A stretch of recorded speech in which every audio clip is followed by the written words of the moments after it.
That's it. Okay, good evening and welcome to this Planning Committee meeting being held on Wednesday, the 11th of February 2026.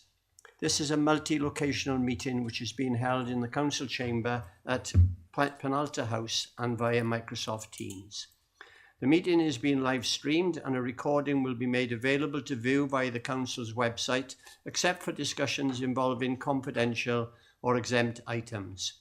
Therefore, the images and audio of those individuals present and or speaking at Planning Committee will be publicly available to all via the recording on the Council's website. Please can I remind all members joining remotely to leave their cameras on during the meeting and to use the hands up function on Teams when you wish to speak. For those members joining in the chamber, please also use the hands up function on Teams and turn on the chamber microphone when you wish to speak. Votes for this meeting will be taken via Microsoft's forms. When a vote is required, the form will appear on your screen, and then members will be asked to click on yes, no, or abstain, and then click on submit vote. Please can I remind members that if you lose connection during the meeting, please make every effort to reconnect. However, the meeting will continue as long as it remains quorate. We move on to agenda item 1 to receive apologies for absence. We've received apologies from Councillor Julian Simmons, Councillor Andrew Whitcomb, Councillor Christine Bissex-Foster and Councillor Greg Eade. If members are aware of other apologies, please add them to the meeting chat or notify committee services. Agenda item 2 is declarations of interest. Councillors and officers are reminded of their personal responsibility to declare any personal and or prejudicial interest in respect of any items of business on this agenda in accordance with the Local Government Act 2000, the Council's Constitution and the Code of Conduct for both councillors and officers. Are there any declarations? None indicated.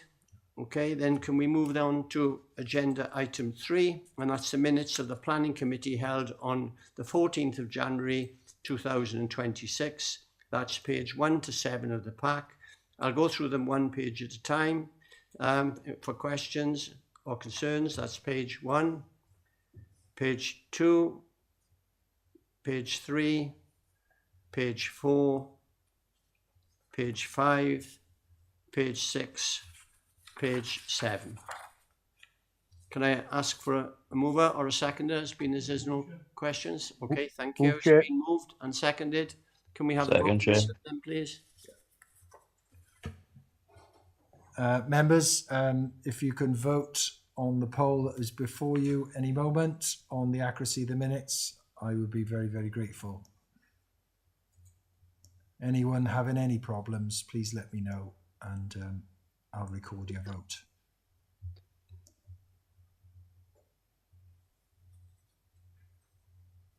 And those minutes are carried, Chair. Thank you. Okay. Thank you, Mr. Tranter.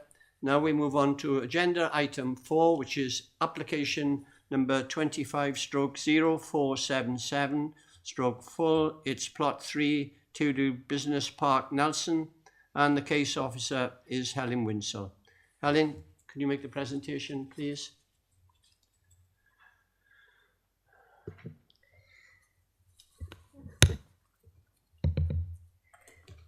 Thank you, Chair. So, yes, as just been said, this is an application on the TD site to the south of Nelson. That's the location plan of it. If anybody knows the area,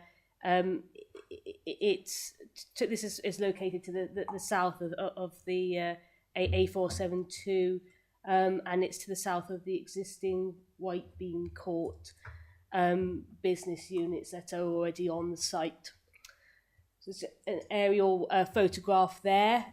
So it's, if you can see the buildings in the middle, that's White Bean Court. It's the two fields to the south of that. They're separated by a hedge, which effectively separates plot 3 into plots 3A and 3B, each of which have a separate access on there. So just to look at the proposed site locations, at the site layout plan, What we've got here is 28 small business units proposed, all of very similar size. There's parking proposed on the site as well. Just for clarity, the business units are being proposed as B1 and B8 use here. So this is an example. I haven't put all the elevations on the presentation. They all look fairly similar, but this is just an example of one of the blocks, what it will look like. So you've got buildings at a 2-storey height there. They're finished in a mixture of cladding, stone cladding and brickwork as well. And that's the floor plan of that block that you've just seen.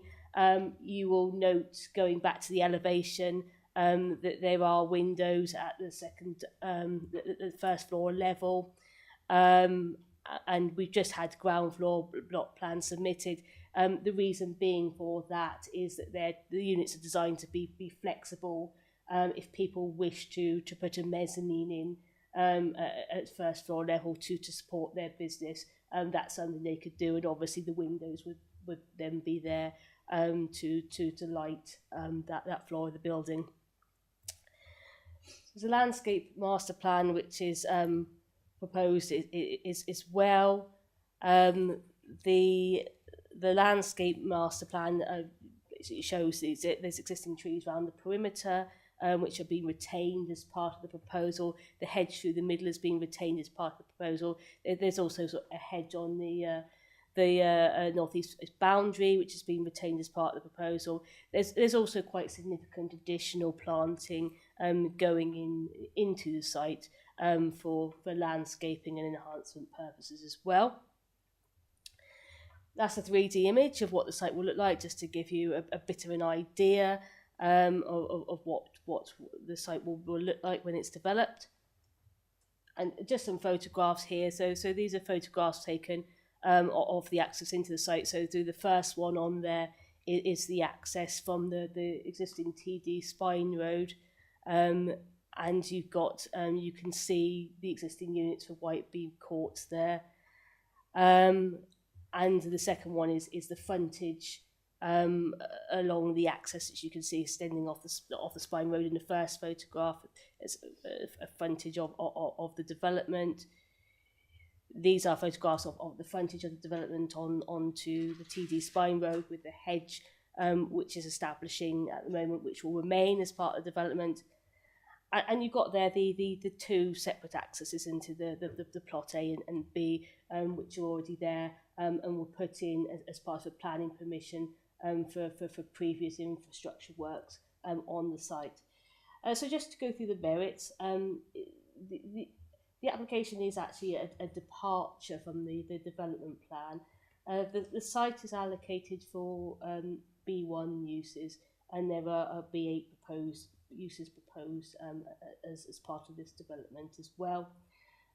However, members may recall that the TD allocation is much larger than the site that is being sort of shown as the application site here. There's also a substantial amount of housing proposed on the site, which has a resolution to grant planning permission subject to a Section 106 agreement. So given that, and given the whole of the site was supposed to be developed as a B1 business park, it's not going to be quite the same development as was envisaged when the local development plan was adopted. As a result of that, we're looking at a sort of different type of employment area than we would have been if the whole site had been developed for that purpose. In addition, it is acknowledged that because we're looking at sort of smaller units on here and quite a number of units, there is going to be a need for a bit of flexibility about what goes into these units. And it's considered that B8 may be quite attractive to the site because the spine road sort of links straight onto the A472. So it's potentially going to be attractive for B8 uses in that respect. So due to that, whilst it's a departure, it is considered acceptable in principle. It should be noted that no B2 uses are proposed, and it wouldn't be considered suitable for a B2 site because of all the residential development that is proposed to go around it. So as a result, there is a condition recommended restricting the site to B1 and B8 uses only, just for clarity's sake on there. It's considered to be acceptable in other respects, subject to, as detailed in the report, and therefore subject to the conditions recommended. The application is recommended for approval. Thank you. Thank you, Helen. Are there any questions? Fairly straightforward application, members. But if you've got any questions or queries, Councillor Mansell-Power. Yeah, sorry, only one quick one. You mentioned it was predominantly B1 originally, and now there's some B8. It was just the word in the report. It would be consent would be acceptable in principle, and a condition is recommended for clarity. Is the condition recommended there would definitely be no B2 use on the site? Yes, so the condition restricts to B1 and B8 only, so there couldn't be any other uses, including B2 uses. Right, okay, yeah, thank you.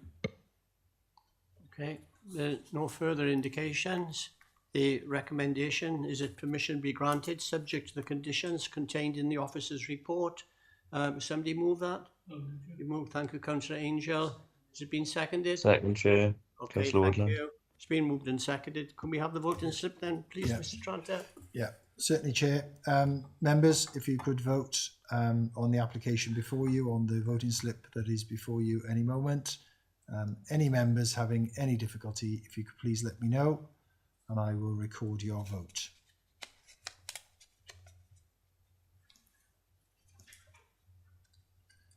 And the application is unanimously approved, Chair. Thank you. Thank you, Mr. Tranter. We can now then move on to agenda item number 5, which is application number 25/0599 full. And it's, I got my pages mixed up here. It's at the Winding Wheel Lane, Penalta, and the case officer is Anthony Pine. Anthony? Thank you, Chair. Good evening, everyone. I'll just share the presentation.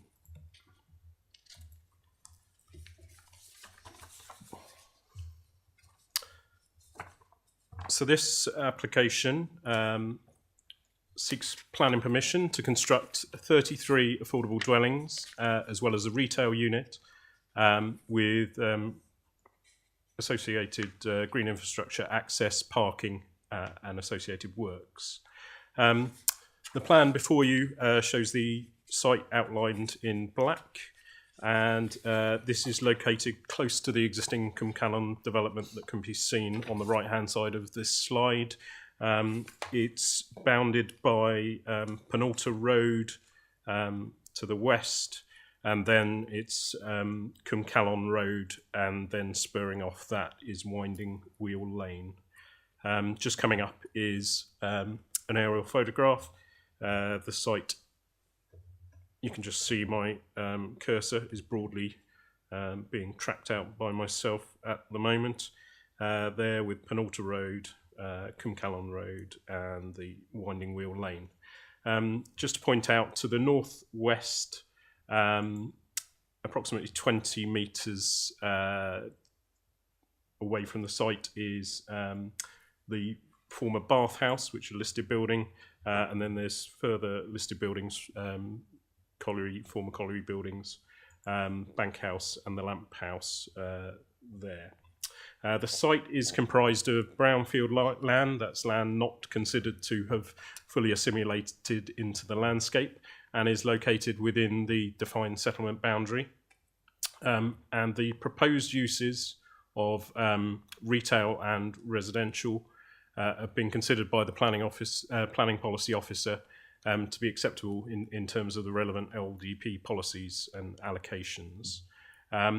The proposed layout includes provision of 3 blocks of houses. There's Block A, with my cursor is just hovering over at the moment.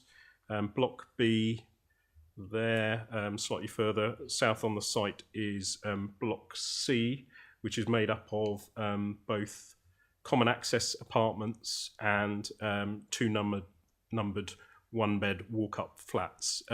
In terms of the residential accommodation, they are all 33 units are 1-bed units.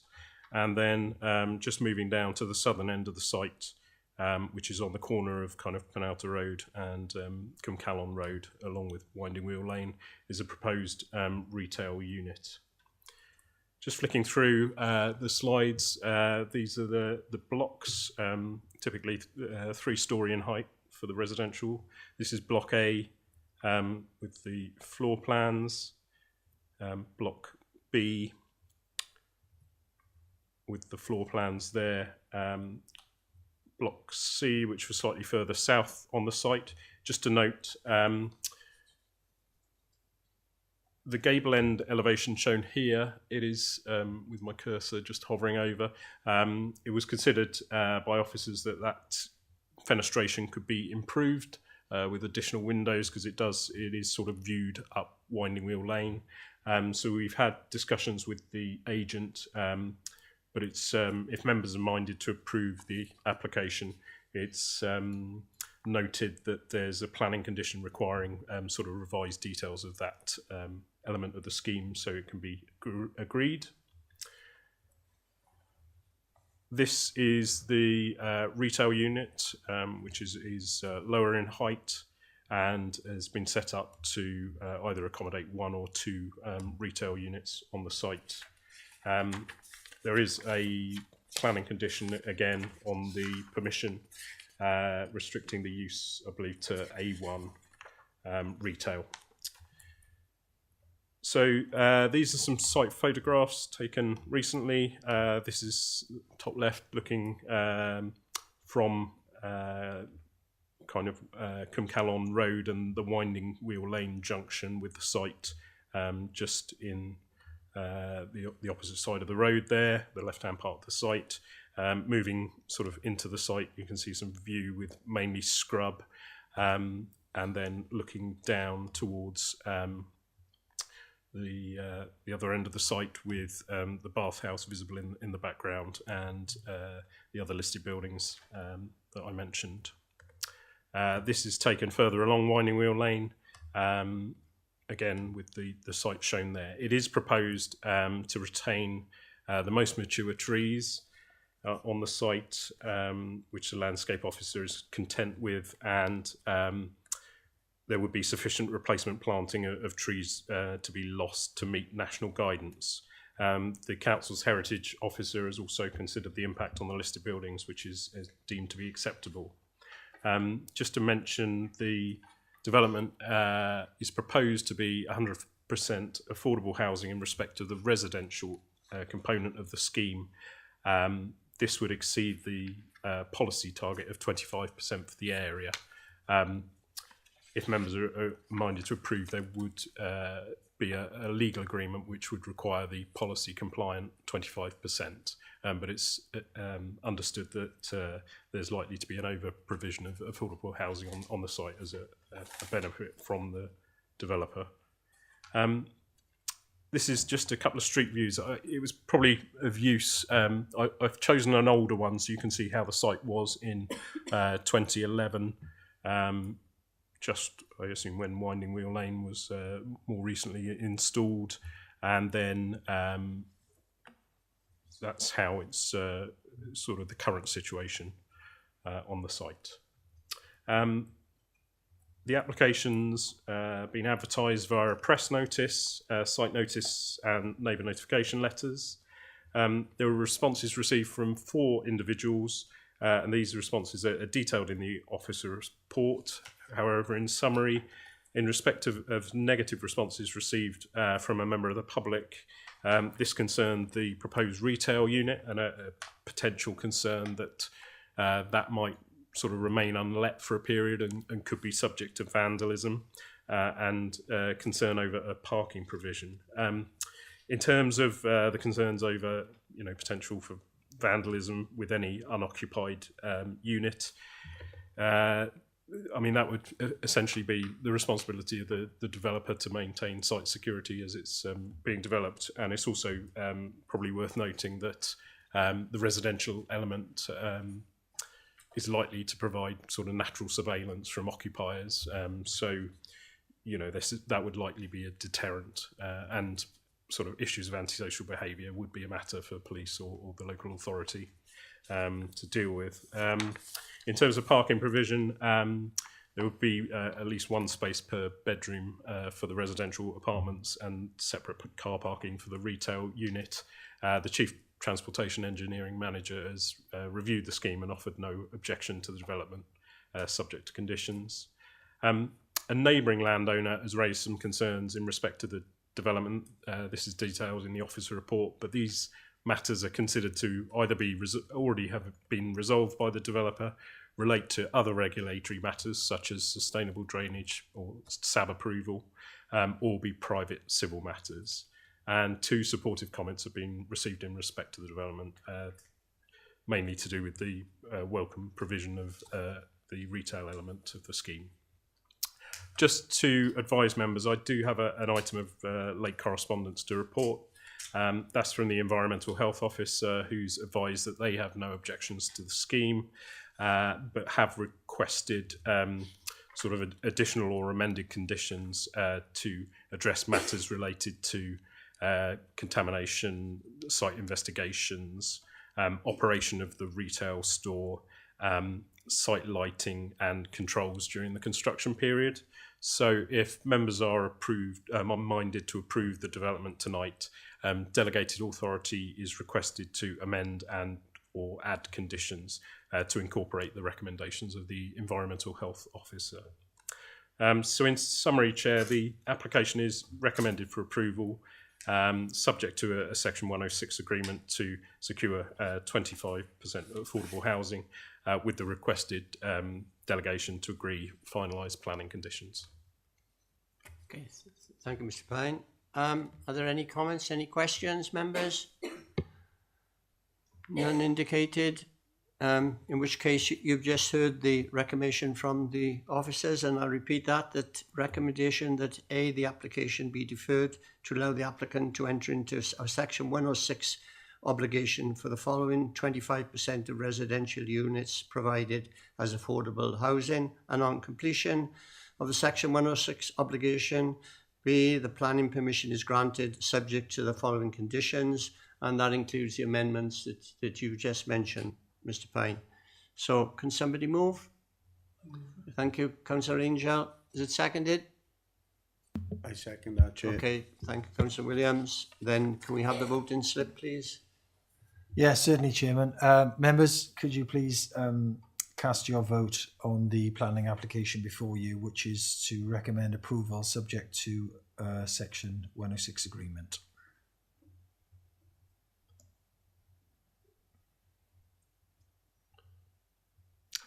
And that recommendation, Chair, is unanimously approved. Thank you. Okay, thank you, Mr. Tranter. Then we'll now move on to agenda item 6, which is application number 25/0715, and its full application. It's the land south of Bedwellty Road, Aberbargoed, and the case officer is Helen Winsell. Chair, if you don't mind me interrupting, sorry to interrupt, Ellen. As I understand it, correct me if I'm wrong, this is for the construction of the temporary road that would feed into the residential units. Is that right? Yeah. I'm just querying that if the next item is rejected, Yes. not vice preventing versa. it, then we've got a road to nowhere. Yeah, and So- vice versa. Yes. That does it make more sense to do I think the other way around? we're going to take them both together, we, Helen? Yes, I'll present them one after the other. Okay. Yes, So point sorry to taken. vote that. I raised that in the pre-meeting. That Yeah. makes sense.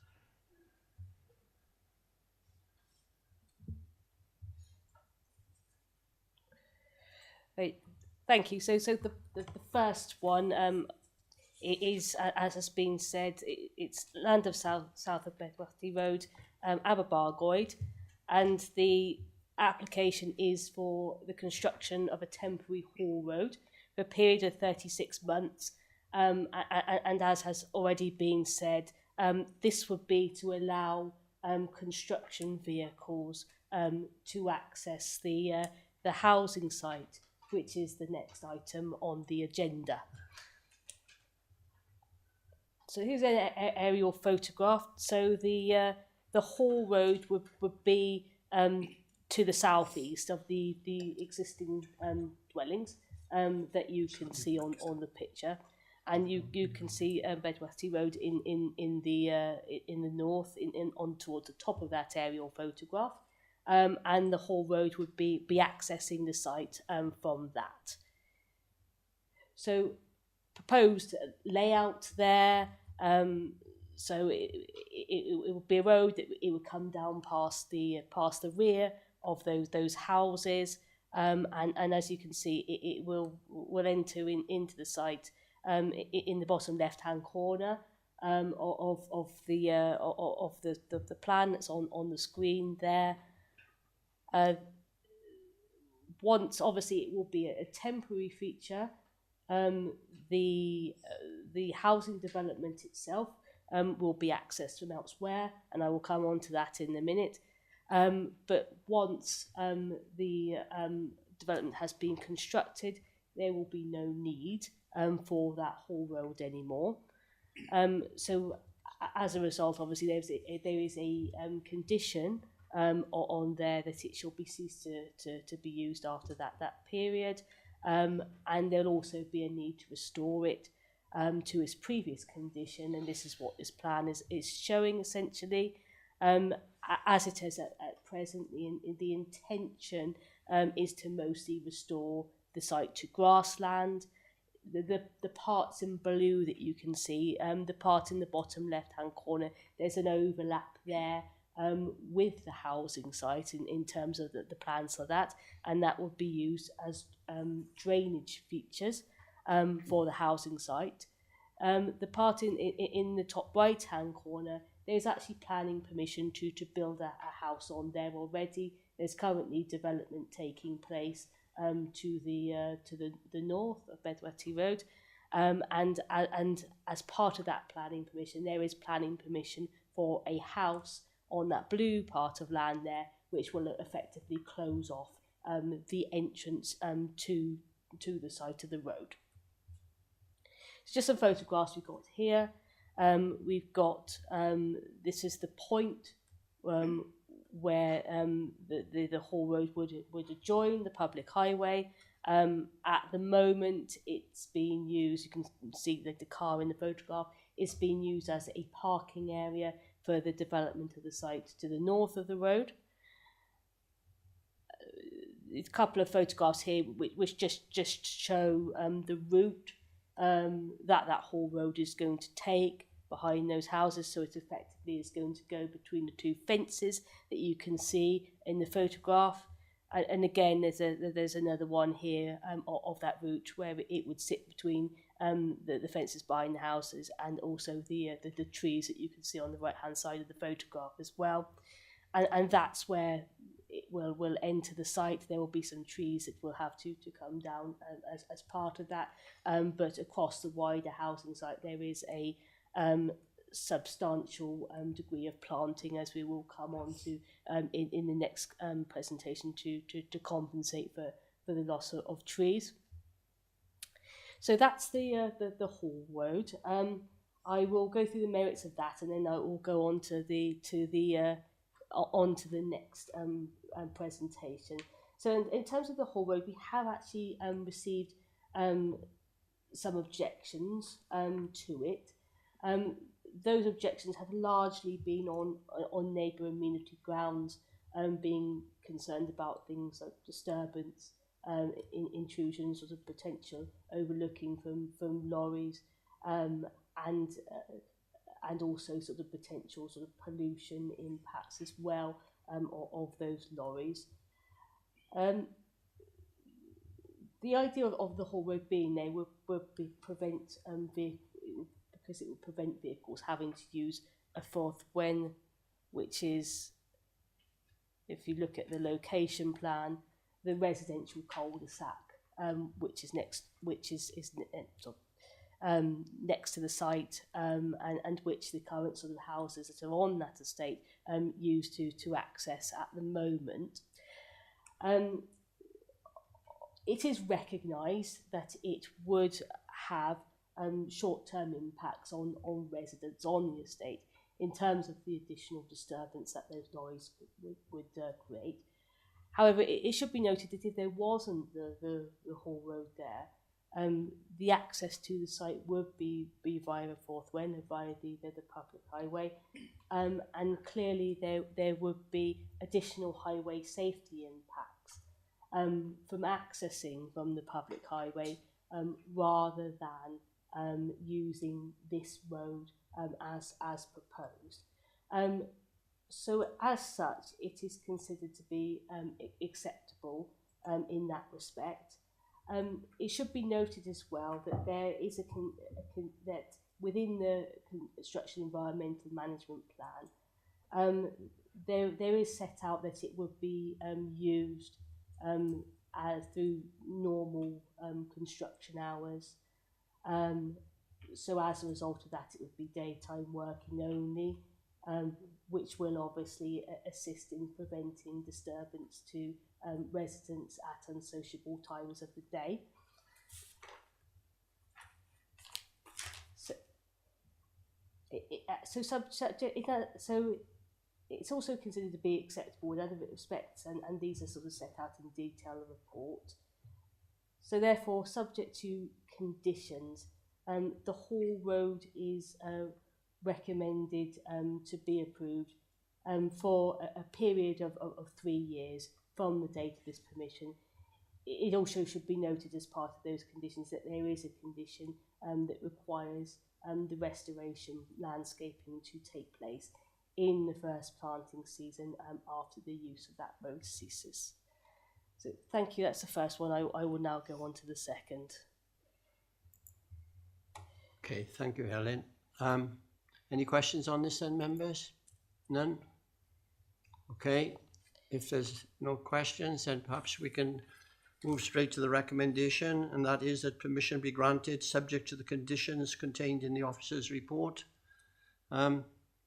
Somebody move that? It's been moved and seconded. Okay, thank you. Then, Mr. Tranter, can we have the voting slip on that?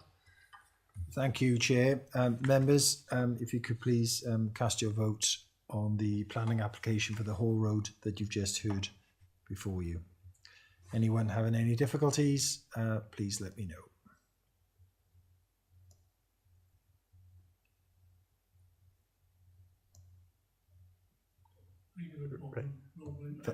That's fine. Okay. Thank you, Councillor Angel. So that is unanimously approved, Chair. Okay, Thank you. so that avoids the problem that you mentioned earlier on, Councillor Williams. So the road is in. Now we consider agenda item 7, which is application number 25/0171, which is a full application. It's land again south of Bedwellty Road, Aberbargoed, and the case officer again is Helen Winsell. Thank you, Chair. So this is sorry, microphone not on. Thank you, Chair. So this is the application that is related to the one that's just been considered. So this is application for 40 residential dwellings with parking proposed as part of it. There will also be play provision. There's a play area proposed as part of this, and landscaping, drainage, and other infrastructure works. So this is the site, just to clarify, that the Hall Road that has just been discussed will be used in the construction of. So this is an aerial photograph. You can see the existing housing that's on the site as well in the aerial photograph, and as well as that, you can see the sort of the brown patch sort of at the top of the screen. That's the housing development that is being built to the north of Bedwellty Road, as I have just mentioned. So you've got a proposed layout there. the access to the site. So obviously we discussed the Hall Road, which would be used for construction access. The actual access to the site is off at Forth Wen, which is the residential cul-de-sac. I don't know if you can see in the middle of the screen, but the access sort of comes off the existing cul-de-sac and effectively sort of acts to extend that cul-de-sac. It's probably not very clear from what's on screen, but the site is a sloping site. There's quite sort of substantial issues with levels there. There is going to have to be the creation of a development plateau, and that is going to require quite a number of retaining walls and engineering operations in order to create that. So in order to provide appropriate landscaping on the site, there is quite a substantial amount of tree and shrub planting proposed as part of the development as well, which is shown within the landscaping scheme. We've just got some images of the proposed house types here. I mean, the house types are a mix of 2, 3 and 4 bedroom house types, and the ones that are proposed here are very similar to the ones that are being built to the north of the site as well. And some street scenes just to show what they would look like grouped together. So I've got some photographs as well here. So, I mean, this is a view across the site, sort of taken from the northwest of it. You can probably sort of see within that sort of the sloping nature of that site. These are some photographs taken from Forth Wen, where the access will be sort of looking across the site. So there's one here which is looking sort of to the northwest, and then another one which is sort of looking towards the southeast as well. That's a photograph of the access. You can see sort of where that fence and gate and the red car is in that photo. That will be where the access into the site will be. And again, here's just some photographs here of the properties that will back onto the new housing site as well, just to finish off to show you those. So in terms of the merits of this, I mean, this is part of an allocated housing site within the local development plan. This is part of the same allocation as the houses in the existing streets, some of which you can see in the photographs. Are also part of, and also the development to the north of Beckwetty Road that's being built is also part of the same allocation. So in principle, it's considered to be acceptable. There is a potential, because of the engineering works, for it to appear quite engineered, but in order to mitigate that, there is a substantial amount of planting and green space that's proposed on the site, which will act to sort of soften up the appearance of the site. One thing to mention is in respect of affordable housing on the site. In accordance with the local development plan, the site is within a zero affordable housing target area. So the starting point is zero affordable housing on the site. However, we would potentially look for 10% affordable housing on the site, or up to 10%, I should probably say, affordable housing on the site, if there was considered to be any viability within this to do so. Now, with this site, no affordable housing is proposed in line with that target within the local development plan. But in order to support this, the developer has provided the development viability model filled in to demonstrate that there is not that viability to provide affordable housing. However, obviously that's something that we have to scrutinise when we get these in, to make sure that we are happy with what we are being told in that spreadsheet, and further discussions are currently taking place regarding the content of this, which haven't yet concluded. So therefore, the recommendation is that this application is actually deferred for further discussions to conclude the existing discussions that are taking place on affordable housing, and delegated powers requested to be granted to the Planning Services Manager to issue a notice once those discussions have concluded, subject to alterations to the scheme and conditions if considered necessary, and also, if considered necessary, to secure a Section 106 agreement.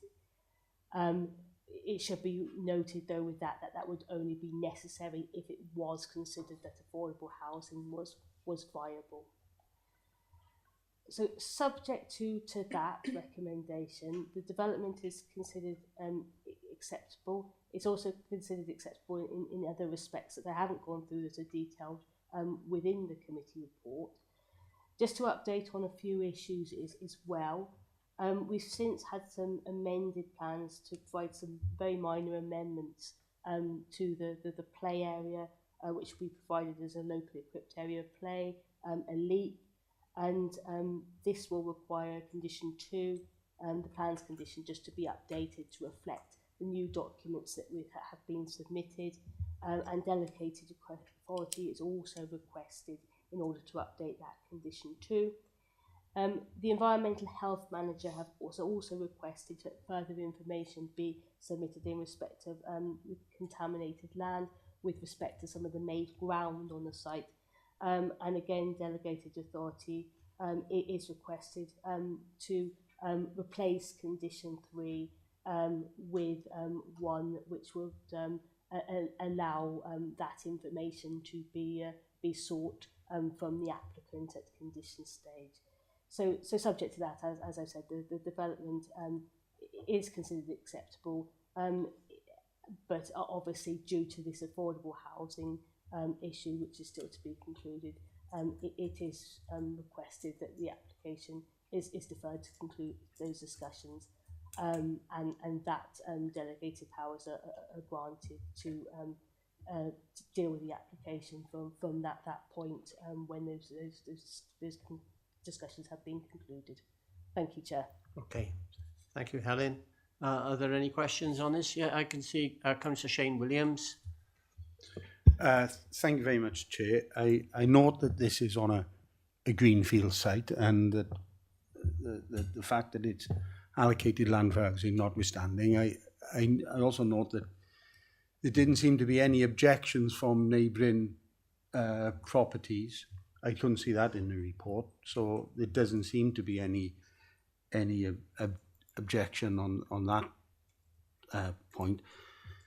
But I think that some of us are always frustrated when we see developments of this kind on land like this, and there's no affordable housing, or maybe no need for affordable housing. And I take the point, as Karen explained before, about the viability of the land and the project, but it is extremely frustrating for some of us to see that development like this takes place and then there's no affordable housing. So I welcome the fact that there's going to be greater scrutiny of that very fact, and it's something that I would like to think that we could all bear in mind when we make these decisions. That's all I wanted to say. Thanks, Chair.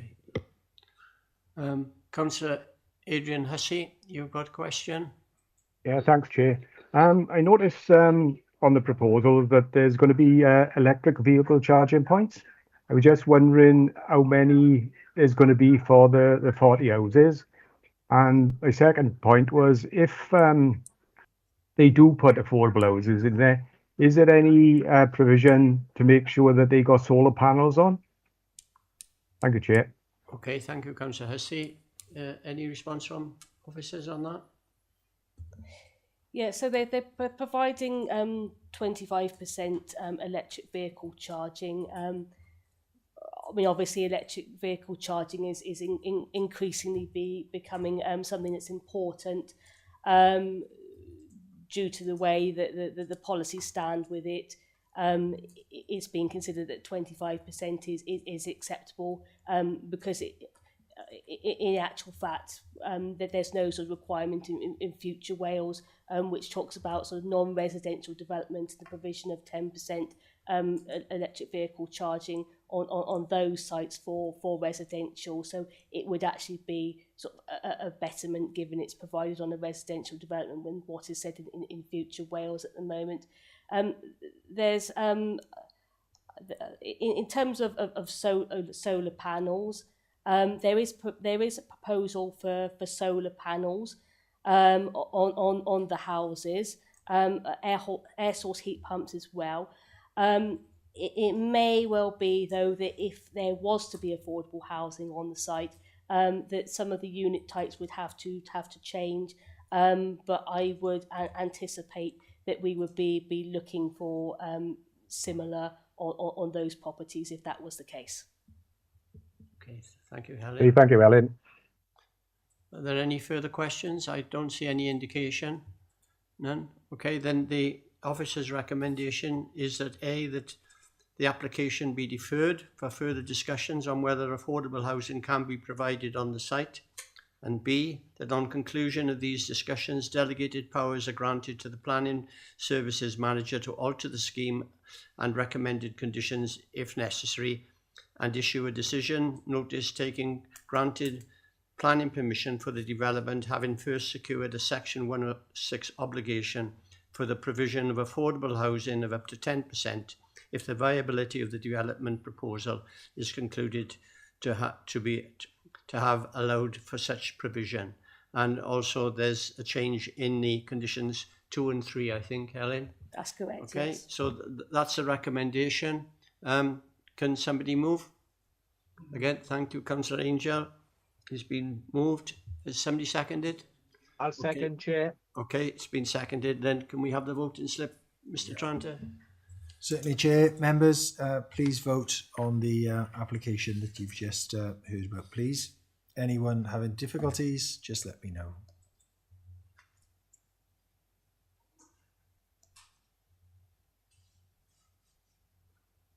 And the application is unanimously approved, Chair. Thank you. Thank you, Mr. Tranter. And that concludes the meeting for this evening, members. Thank you, everyone, for attending. I declare this meeting closed.